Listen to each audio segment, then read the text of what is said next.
Two Canadian men who were jailed in Egypt are finally home tonight. John Greyson and Loubani landed in Toronto. Jennifer Tryon is at Pearson Airport for us tonight with what it took to win their freedom. Jen?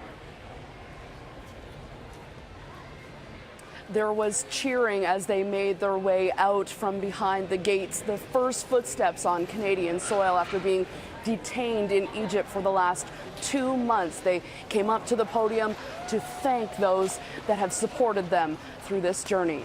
We'll let you listen in. We're home because of the work of many thousands of people from all walks of life, from all stripes of the political spectrum, from Canada, from Egypt, and from around the world.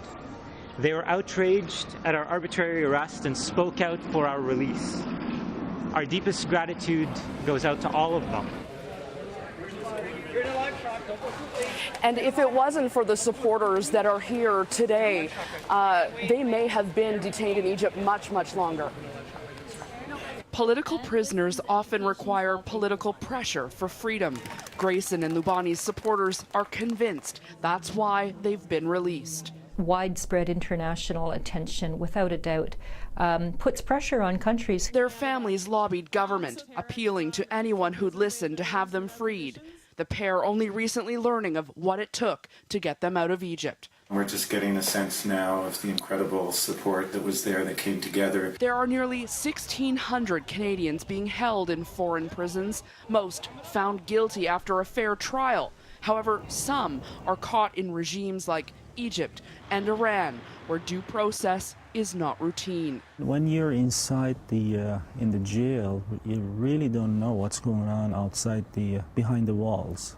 Hamid Gassemi Shal went to Iran from Toronto to visit his mother. He was arrested and held in Iran's infamous Evin prison for being a spy. He says with no evidence against him. Advocacy and political pressure, his only hope. After 5 years there, often in solitary confinement, he returned home to Toronto. Give me a case. Just last night. And my sister and her husband, they worked really hard to get me out of the jail.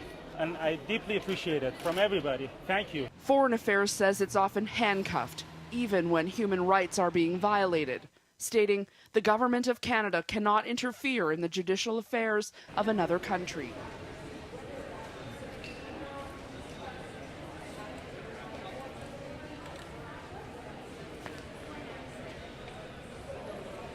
And it's why having a strong network of supporters like those that were here tonight are a Canadian's best bet if they're detained without cause in a foreign country. Right now, those two men are headed home to family and friends. It's been a long journey. Robin. It has indeed. Jennifer Tryon in Toronto. Thanks, Jen. Of the 1,600 Canadians in foreign prisons, most of them, about 1,100, are in the U.S. There are at least 2 other Iranian Canadians behind bars. Hossein Derakhshan is serving a 19-year term for creating a blog that criticized Iran. And Saeed Malikpour is accused of creating pornography software, allegations that Ottawa has long questioned.